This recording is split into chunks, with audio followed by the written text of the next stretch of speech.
Hello, everybody. Good morning. It's Dave Neal, stand-up comedian and host of Bachelorette Recap, a guy's review. How about that? We're at the halftime of the series, halfway through Michelle's season as she searches for love. Do me a favor, hit the subscribe button on this content so you can stay in touch for future episodes, and like this video an odd number of times. Try it once, just like it once. That's all you gotta do. 3's fine, just boom, boom, boom, boom, whatever. 3 times. All right, that's the charm. Hey, it's Movember. Go to Movember.com if you want to donate money to prostate cancer research and other men's health. That's what that mustache is for. I mean, although I do look good, I had to put a flannel shirt on so the mustache made sense. You know what I mean? I didn't want to just go willy-nilly mustache and throw you guys off. I'm full character. It's full mustache Dave, folks. Alrighty, so we're going to get into it. As you guys know, I take notes, read them back to you, and that's that. There's no flashy graphics, just me, you, and my thoughts of last week's episode. I will tell you guys, I have a lot going on the Dave Neal's community Facebook page. That's free. You can join. Can you believe it? We're at 1,400 members. A lot of people over there. I even went live last week. I did a private Facebook community live. So go over there and get some extra content, talk about the show, talk about all the, whatever stand-up comedy I got going on. And if you want, you can watch my stand-up comedy. I posted my set from Monday night's world-famous Hollywood Improv show, and I've got some special announcements I'm going to make. I'm going to make a special announcement today on Patreon that I can't share with anyone else because the contracts haven't been signed, but it's a very fun, special thing close to my heart that I think you guys are going to really enjoy too. So you can go to patreon.com/Dave Neal if you want any of that info. All right, let's get right into it, folks. Bachelorette Week 5. We're leaving Palm Springs for Minneapolis. Boy, this is no offense to Minnesota, but I feel like the mustache came just in time. I feel like I'm ready to go fishing on a lake. Is this fishing on a lake outfit? Let me know, folks. Imagine being on the flight from Palm Springs to Minneapolis, bunch of bros arguing over the center armrest. Then the flight attendant comes out and they all just start hitting on her because they haven't seen, a woman that's not a production assistant in a month. All right, excited to see Michelle on her home turf. Smart that they show off Minnesota during the summer months. There'd be more self-eliminations if they showed up in February. They're like, here's a porkery. And don't you know you're going down to the lake now? You're gonna go catch some, some flappers or whatever. I don't know what they're called. Although ice fishing, I tell you, sounds like a blast. Leave a comment. I mean, you set up a tent in the middle of nowhere and you just drink beers the whole time. Do I have that right? All right. The lengths men will go to get away from their wife for an afternoon. They're like, oh yeah, honey, where are you gonna go? To a desolate, barren landscape. I'm gonna drill a hole through the permafrost and enjoy life with Tony. All right. Okay, we're heating up. None of that was written. Yeah, we meet Michelle's adorable parents. Look, a healthy parental unit. No wonder this season's got no drama, because she's got healthy boundaries, and they're very adorable. Good family. She knows what love looks like. Hey, that's popular. Joe gets the first one-on-one date. There you go. Hometown advantage. Joe's from Minneapolis, too. They throw out the first pitch at a Twins game. They go, if Michelle throws a strike, Joe gets a kiss. I wish they were like, if Michelle really throws a strike, Michelle gets to slap Joe's out. You know what I mean? Like, whatever could happen. They do the kiss cam, which is super problematic. I'm not here to be super woke and super PC, but the kiss cam's so problematic because, they do this in the games where, like, they'll show a couple, they'll kiss. They'll show another couple, they'll kiss. Then they'll show, like, 2 buddies hanging out, and they'll be like, huh, huh. Then they'll show, like, 2 umpires, huh, huh. I just wish they would suck each other's face and just show the crowd what's up. All right. The old cookie sweeper, that won't stop you. They go but the biggest question I get, what does Tasha think of it? Hey, how about some body autonomy? If I do whatever I want, she hates it. She hates it. She knows it. She knows if she puts up a stink, I keep it longer, so she doesn't protest too much. They go on a date to her high school. I would not bring a date to my high school. Yeah, that's just not a place. I mean, memories are fine, but really, they play one-on-one. She goes, you can't hit it. They're playing one-on-one. She goes, you can't hit it. And he's like, we talking hoops? Is this a fantasy question? What are we doing? Michelle tells Joe he reminds her of her dad and brother. Yikes. At least she did this now and not like during the fantasy suite. I mean, it would be so creepy if it was the other way around. I get that. I get that it works. Like, it wasn't really creepy. We're scraping the barrel here. But imagine if he said to her, you remind me of my sister and my mom. That'd be kind of weird, right? I don't know. I guess it just, I know she meant in an introverted way and all that, but it's also kind of like, yeah, when I touch your jaw, it reminds me of the time. Okay. All right. The nighttime date is up. I love it when they go from the daytime to like dress casual, fab, fit, fun. Then nighttime, they're like sexy, drop it like it's hot. You know what I mean? So she's in her element in Minnesota. She's dressed like Catwoman. She's looking gorgeous. I mean, don't sleep on Michelle. Whatever they put her in, she could be wearing, a janitor uniform, and she would look, push that broom, Michelle. You looking good? Oh yeah, clean up the puke on aisle 3. You know what I mean? She's looking fantastic. Janitors do the Lord's work. They keep our country running. So shout out to all the janitors out there, and maybe they watch my channel. Who knows? Joe talked about how his foot broke in college. He broke a metatarsal. Is that a dinosaur? Did he break a dinosaur? What's a metatarsal? I don't know what that is. He never fully recovered. Look, I get it. I totally get it. As an athlete, as an athlete myself, I understand. He breaks down discussing it all, and it makes sense. Look, as an athlete, your identity is a part of the team, and injury takes that away. So when you get injured, you start questioning, like, what is life all about? When I actually got cut, I couldn't hang with my college baseball team. I got cut. I just wasn't good enough is the point. It's not like there was anything crazy that happened. But when I realized that, I needed to do something different. I was like, I need to challenge myself in a different way. That's when I ran a marathon. And then after that, I got to go travel, study abroad. And did you know I was raised Catholic? I had to do that too. So, you have to put yourself in different opportunities to be like, can my soul succeed in a different environment other than the thing I've known my whole life? And clearly he breaks down because we build an identity, and it goes to show how much we want to be a part of a tribe. They take a Ferris wheel for a loop. Is that what a Ferris wheel? Whatever that thing was, strapped. There's some GoPros in there. Look, maybe turn the GoPros around for a couple loops. You know what I mean? Nothing ruins a nice private makeout session around a Ferris wheel than 3 GoPros looking at you, making sure that you kiss with your eyes closed.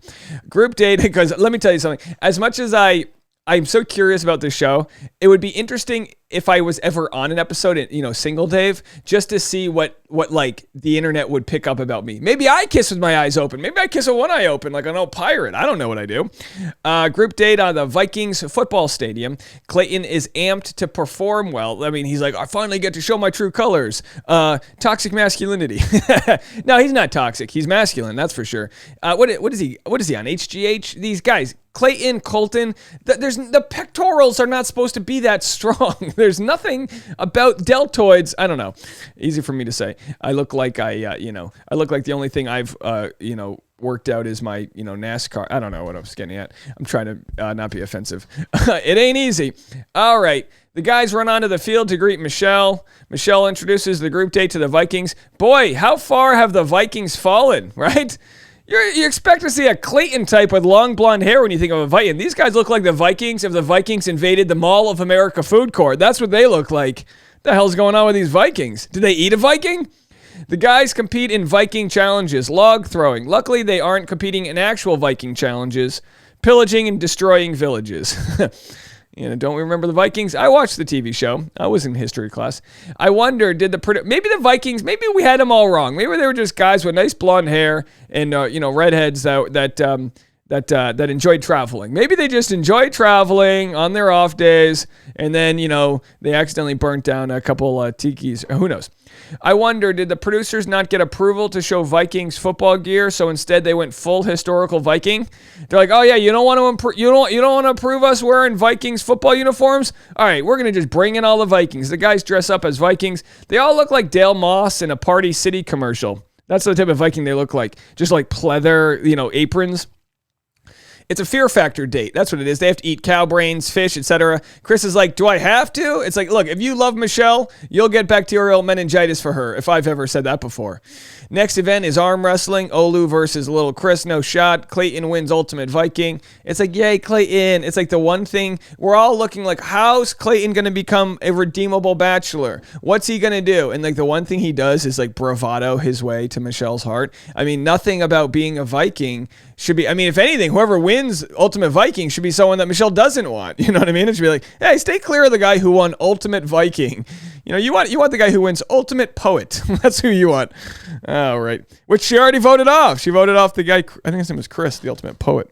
Although he's too poety. He's like, yo, Michelle, if you want to get with me, let me tell you. No, that's sounded like a Backstreet Boys song. If you want to get with me, is that a back? NSYNC. The after party features Michelle in a green sparkly dress. Holy hell, this dress. Wow.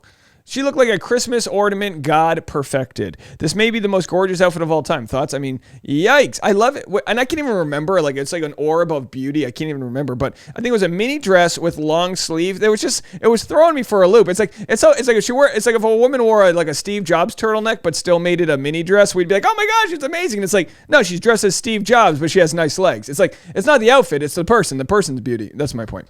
That's a compliment for Michelle and a diss at Steve Jobs.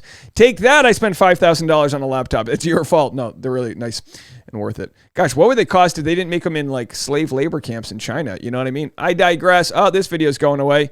Can't profit off the Chinese government. All right, Clayton finally why can't you criticize their government? You know what I mean? It's not a phobia to criticize another. Okay, the after party featured Clay. I pissed off the rednecks, NASCAR, and the Chinese government. All right, at least it's not the Christians angry at me this time. All right, pray for Dave. Pray for my mustache. This mustache brought to you by the Holy Spirit. The Holy Spirit was like, please, Dave, don't do that.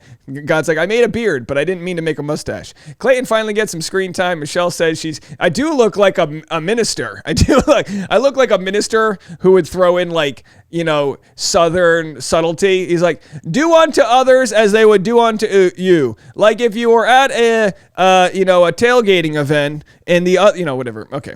Hitting a dead end there. A flat tire at NASCAR, spin out. Meanwhile, Olu tells Chris after the stunt you pulled, the vibe was different. So they're still calling out Chris from the previous week. Clayton and Brandon both get some good alone time at the after party. Chris is bitter. He didn't get the one-on-one while Nate did. He's like, I told her what's up. I white knighted her. Why doesn't she want the white knight? It's like, hello, read the room. Martin tries to help Chris. Don't be prideful or jealous. Martin says, hey, that's actually really good advice. Chris basically is about to sabotage himself. Martin's like, don't be prideful. Don't be jealous. And Chris is like, I'm both of those two things, and I'm going to ride them hard into a date I wasn't invited to.